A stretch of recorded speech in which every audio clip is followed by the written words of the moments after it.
Morning all of you, मेरे प्यारे बच्चे, सभी टीचर्स, सभी सम्माननीय अधिकारी वर्ग। आज के जूम मीटिंग में मैं सबका हार्दिक स्वागत करता हूँ। बच्चों, सारी दुनिया में कोरोना महामारी ने हाहाकार मचा दिया है। इसलिए 16 मार्च 2020 से हमारी पाठशाला बंद है।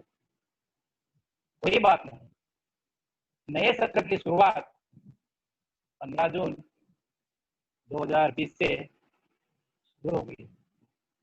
तब से हम लोग, हमारे टीचर हमें ऑनलाइन माध्यम से गूगल मीट, जूम, व्हाट्सएप के माध्यम से हम लोग ऑनलाइन पढ़ा रहे हैं। तो आपको पता है, मैं आज आपको कक्षा 5वीं गणित विषय पढ़ाने वाला हूँ, जिसमें मेरा टॉपिक है एडिशन, यानी कि जोड़ना। बच्चों ध्यान रखिए, मैं इतना जल्दी तुम्हें पढ़ाने को शुरुआत नहीं करूंगा, लेकिन मैं आपको फ्रेश करने के लिए एक स्टोरी सुना रहा हूँ। क्या आपको पसंद आएगी? सुनना चाहते हो? चलो कोई बात नहीं, मैं स्टार्ट करता हूँ। Are you ready? चलो सुनिए। मेरी कहानी का नाम है 10 camels, 17 camels एंड 3 sons, मतलब 17 ऊंट और 3 बच्चे। बच्चों, कुछ साल पहले की बात है। एक बूढ़े आदमी अपने 3 बच्चों के साथ एक रिक्शा के आसपास के छोटे से गांव में रहते थे। उनके पास 17 ऊंट थे और वही उनका कमाई का साधन। वो 17 ऊंट वो उस रेगिस्तान में यहाँ का माल वहां, वहां का माल यहाँ शिपिंग करने के लिए भाड़े पे देते और उससे जो भी मिलता था वो अपने परिवार का गुजारा करता था। कुछ दिन बाद देहांत हो गई, मृत्यु हो गई। लेकिन मृत्यु से पहले उन्होंने बनाया था, जिसमें उन्होंने अपने नाम की जो भी प्रॉपर्टी की 3 बच्चों के नाम पर सम्मान बंटवारा किया। उनके देहांत के बाद, जो भी अंत संस्कार होने के बाद, उन बच्चों ने तो मृत्यु पत्र पढ़ा। तो 3 बच्चे थे जिन्होंने मृत्यु पत्र पढ़ा, जिसमें ये लिखा था उनके पिताजी ने सारी प्रॉपर्टी, सारी जायदाद, सारी जो भी संपत्ति 3 बच्चों के नाम पे बराबर बांटी। लेकिन 17 कैमल्स, मतलब 17 ऊंट, देखा जाए तो ये एक सम संख्या है और मूल संख्या है, तो इसका डिवाइडेशन होना जरा मुश्किल है। लेकिन उन्होंने उन कैमल्स का, 17 कैमल्स का अलग अलग टाइप से बंटवारा किया था। उसके बाद बच्चों ने वो पढ़ा। पढ़ने के बाद संपत्ति के बारे में तो कोई डाउट नहीं था, लेकिन 17 कैमल किस तरह से बांटना है, क्योंकि उसमें अपने पिताजी ने लिखा था कि 17 कैमल्स का इस तरह से बंटवारा किया। पता है कैसा?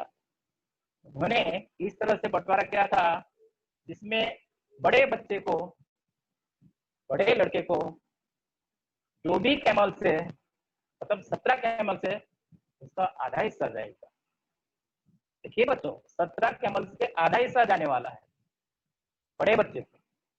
नंबर 2 वाले बच्चे को 17 कैमल का 1/3, मतलब उसके 3 हिस्से बनाकर उसमें का एक हिस्सा 2 नंबर के बच्चे को जाने वाला, और कई बार लास्ट वाला बच्चा उसको मिलने वाले हैं 19, मतलब 17 के 9 हिस्से बना के उसमें का एक हिस्सा 10 वाले बच्चे को मिलने वाला है या उसको मिलेगा। इस तरह से उन्होंने 17 कैमल्स का बंटवारा किया था। अभी सोचो कैसे करेंगे।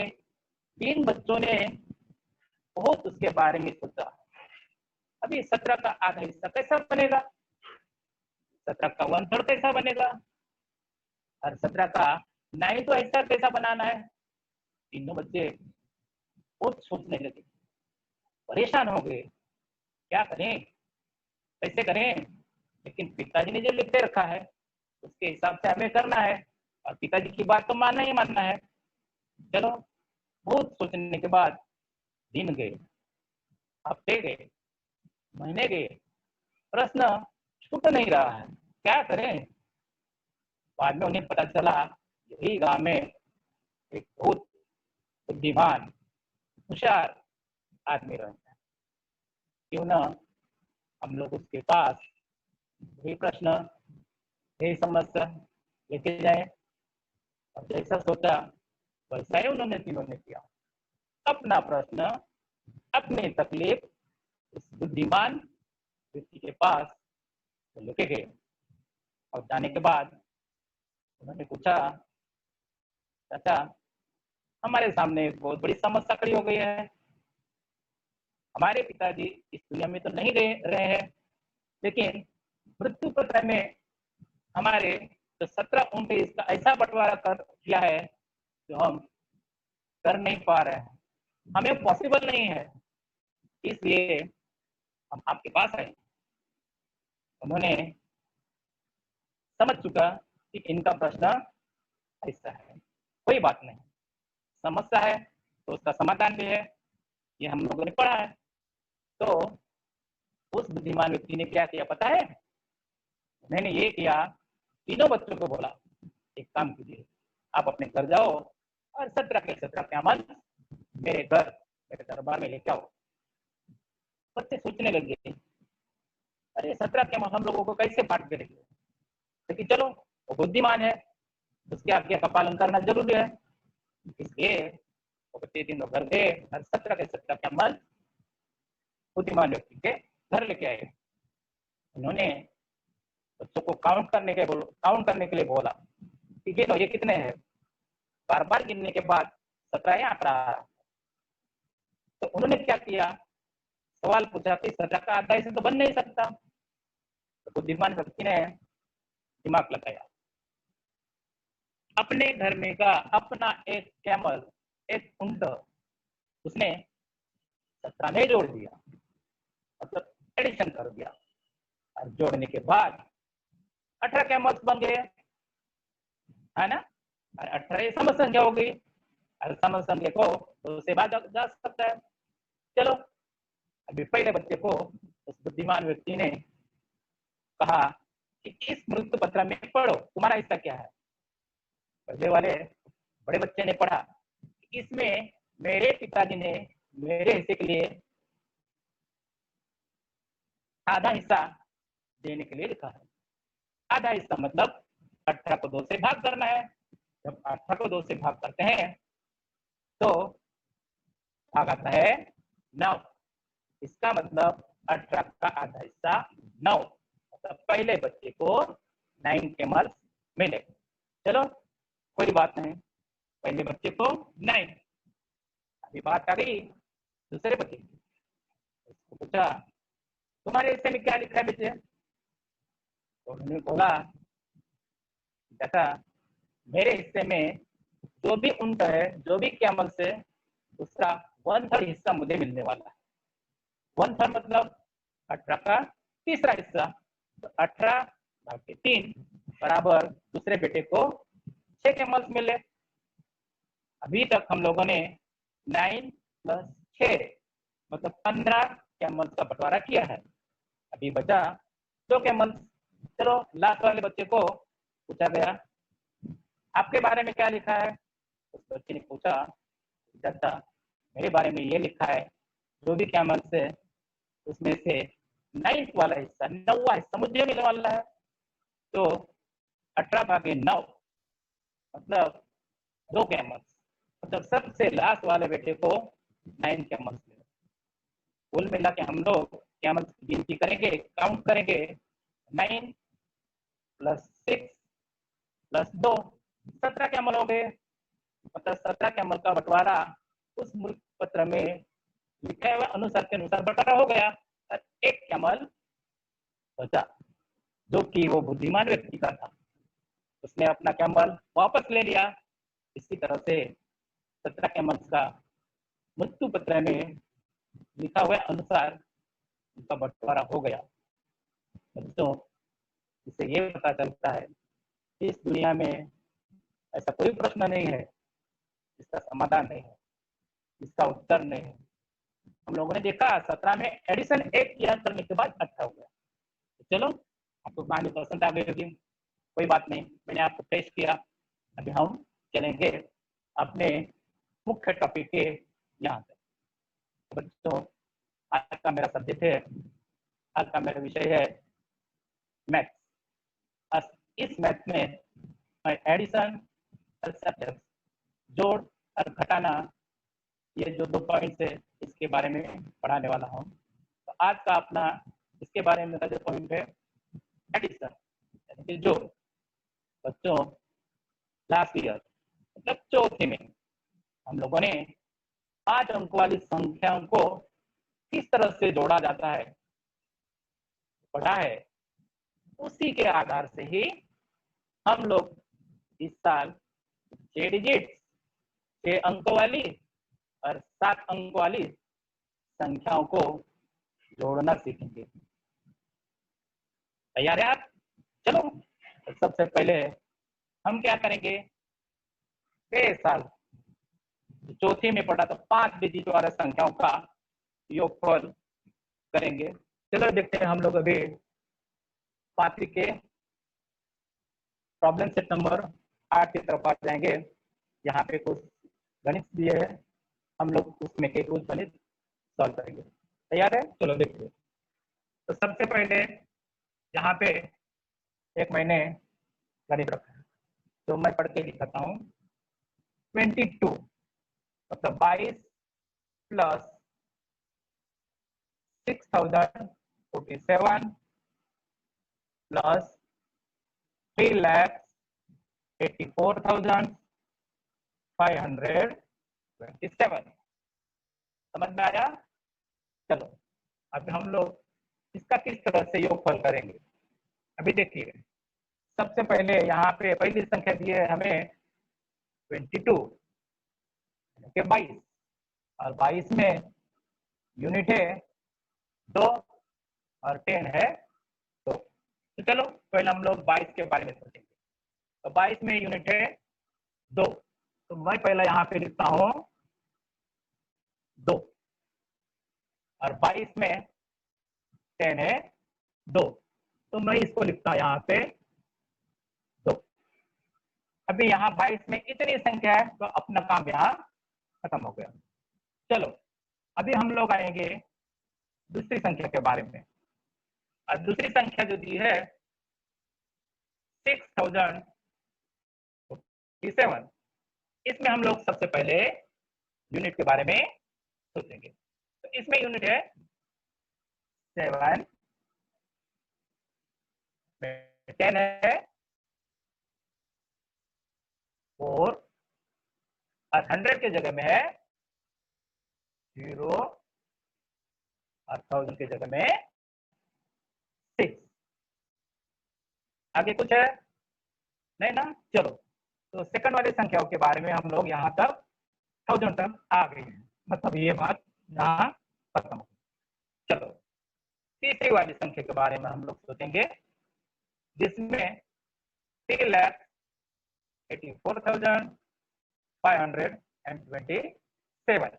चलो, इसके बारे में भी सोचेंगे। तो बच्चों बताइए, इसमें यूनिट है 7, कौन सा यूनिट है? 7। उसके बाद 10 के जगह पे है 2, 100 की जगह पे है 5000 की जगह पे तीसरी संख्या के बारे में सोच रहे हैं, जिसमें हम लोगों ने यूनिट लिखा है, उसके बाद हम लोगों ने 10 लिखा है, उसके बाद हम लोगों ने 100 के स्थान पे जो 5 है 5 को लिखा है, उसके बाद हम लोग 1000 के स्थान पे आएंगे। 1000 है इसमें 4, तो मैंने लिखा यहाँ 4। इसके बाद की जो संख्या है वो है 8, तो मैं लिखता हूँ 8। और आगे वाली संख्या है लेफ्ट में, वो संख्या है 3। मतलब हम लोगों ने अभी किस तरह से जोड़ना है, यहाँ प्लस का चिन्ह है, यहाँ प्लस का चिन्ह, हमें यहाँ प्लस का चिन्ह देना है, ये भूलना नहीं बच्चों, ध्यान रखिए। इसके बाद दूसरा प्लस का चिन्ह है, वो भी दे रहा हूं मैं। चलो, तो यहाँ तक की सारी प्रक्रिया हम लोगों ने की है। ये भी संख्या आ गई 22, सेकंड नंबर की संख्या आ गई यहाँ पे, और 3 नंबर की संख्या आ गई यहाँ पे। मतलब यहाँ पे हम लोग कुल मिला के 3 संख्याओं को जोड़ेंगे। ओके, तो चलो अभी जोड़ना है हमें। तो जैसे मैंने लिखा है यूनिट से शुरू किया है, वैसा ही हमें यूनिट से जोड़ना है। पहली संख्या यहाँ पे बच्चों, पहली संख्या 7, इसमें 7 जोड़ना है, 7 और 7 14 हो गए, और 14 में 2 मिलाने के बाद 16 यानी कि 16, 16 से 6 80 नया 1। बच्चों यहाँ तक समझ में आया? मैंने यहाँ क्यों लिखा है, क्योंकि इनको जोड़ने के बाद 16 नंबर तैयार होता है 16, और 16 से 16 में यूनिट होता है 6, और 10 होता है 1। तो मैंने 10 को 10 के घर में लिख दिया, इसलिए यहाँ पे मैंने हाथ का 1 दिया। चलो आगे देखेंगे।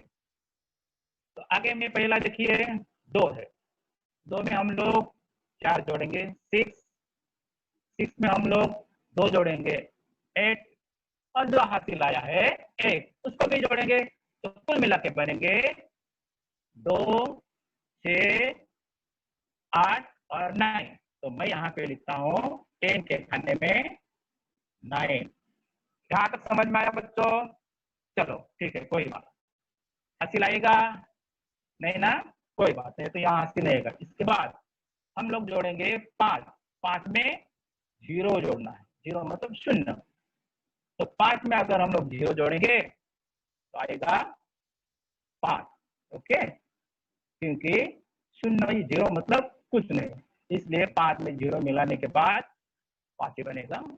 उसके बाद हम आएंगे 1000 के घर में, और 1000 में यहाँ पे 4 और 6 ये दो नंबर है। तो पहले हम लोग 4 में 6 जोड़ेंगे। चलो 4 में 6 जोड़ने के बाद कितने होते हैं? अगर हम 4 में 6 जोड़ेंगे तो बनेंगे 10, और 10 में यूनिट के जगह पे होता है 0, इसलिए मैं लिखता यहाँ पे 0। हासिल आएगा? यस, एक हासिल आएगा यहाँ पे, मैं यहाँ पे एक हासिल देता हूँ। चलो इसके बाद 10,000 के खाना में नीचे 8 है, 8 में हम लोग 1 जोड़ेंगे, 8 में 1 जोड़ने के बाद बनेगा 9। कितना बनेगा? 9।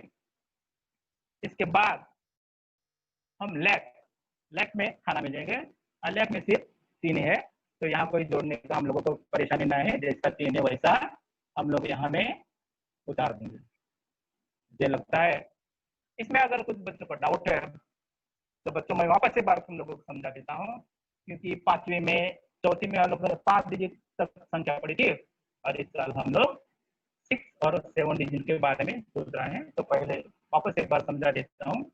तो पहला हम लोगों ने 22 संख्या ली थी, उसके बाद हम लोगों ने 6047 ये संख्या लिखी, उसके बाद जोड़ का चिन्ह दिया, उसके बाद मैंने 3,84,527 ये संख्या लिखी, और सबका यूनिट 10, 100, 1000, 10,000, लाख, 10 लाख, इसी तरह से मैंने सारी संख्याओं को जोड़ दिया। अब इस सारी संख्याओं को जोड़ने के बाद कुल मिला के योगफल आ गया 39,596। समझ में आया बच्चों?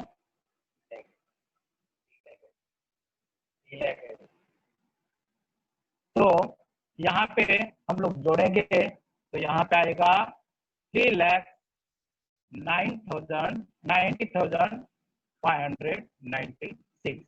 तो ये ऐसा ये पहला गणित हम लोगों ने सॉल्व किया। उसके बाद हम लोग जाएंगे दूसरे गणित की तरफ से।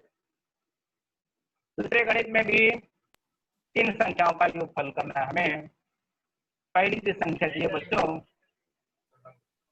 जिसमें 2,654 प्लस 71,209 लास्ट वाली संख्या दी है 5,03,789।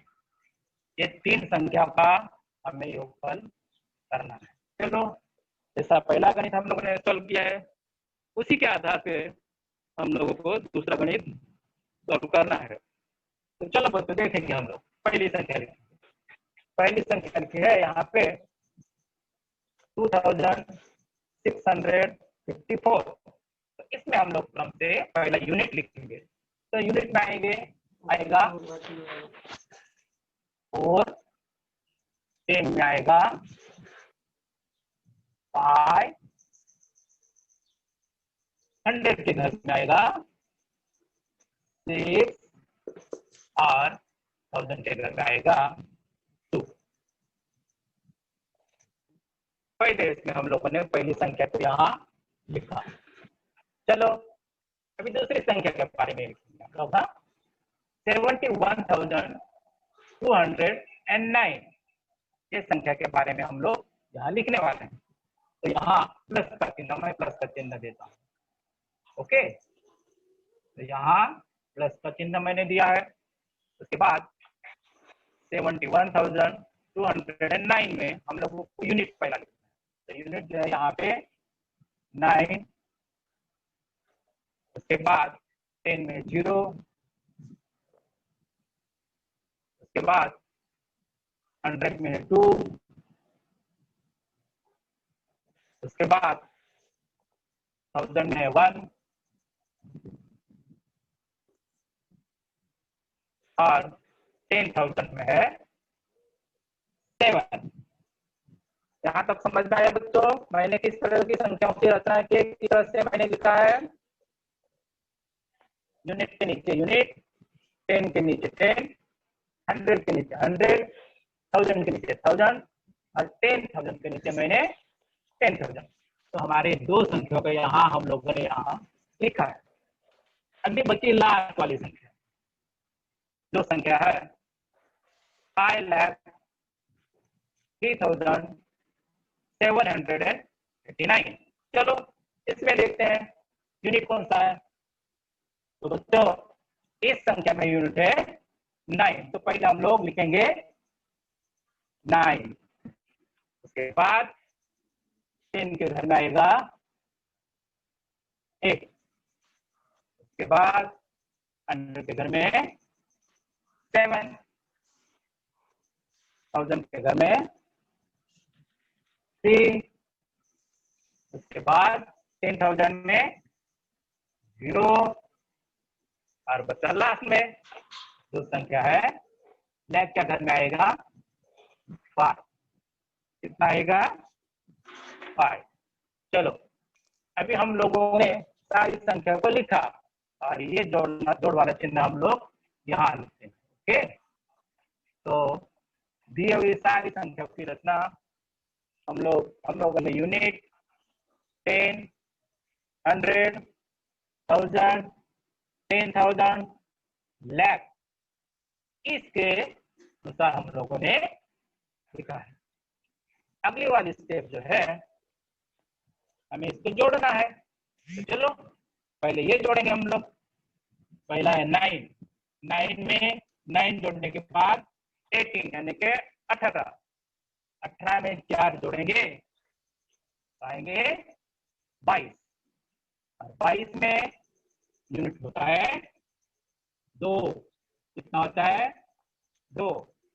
और 10 आएगा 2, जो हम लोग 10 के घर में हासिल के रूप में देने वाले हैं।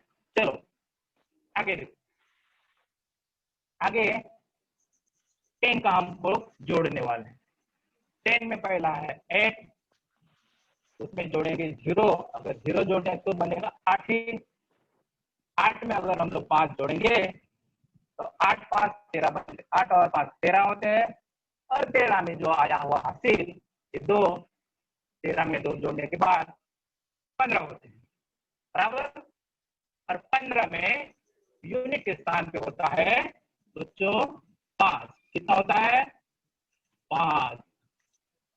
और 10 के घर में हासिल के रूप में जाने वाली संख्या 1। कितना आएगी 1, जिसको हम लोग मातृभाषा में 1 कहते हैं। चलो आगे देखिए। आगे हम लोग 100 के लाइन में आने वाले सभी संख्या को जोड़ने वाले हैं। तो हम लोग पहले 7 में 2 मिलाएंगे। 7 में 2 मिलाने के बाद बनेंगे 9। 9 में 6 जोड़ेंगे। 9 के आगे अगर हम लोग 6 जोड़ेंगे या 6 मिलाएंगे तो बनते 9 और 6 15। और 15 में हासिल आया हुआ 1 जोड़ेंगे तो बनेंगे 16 यानी कि 16। और 16 में यूनिट के स्थान पे होता है 6, इसलिए मैं यहाँ पे लिखता हूँ 6। और 16 में 10 के यहाँ आता है 8, तो हो जाएगा हासिल यहाँ पे 8। ओके, तो यहाँ तो समझ में आया? कोई डाउट? चलो ठीक है। अब हम जाएंगे 10,000 के खाने में। 1000 के खाने में तो यहाँ पे पहला है 3। 3 में जोड़ने के बाद 4 बनेगा। 4 में 2 जोड़ो 6 बनेंगे। और 6 में 1 2 हासिल आया है वो जोड़ेंगे तो बनेंगे 7।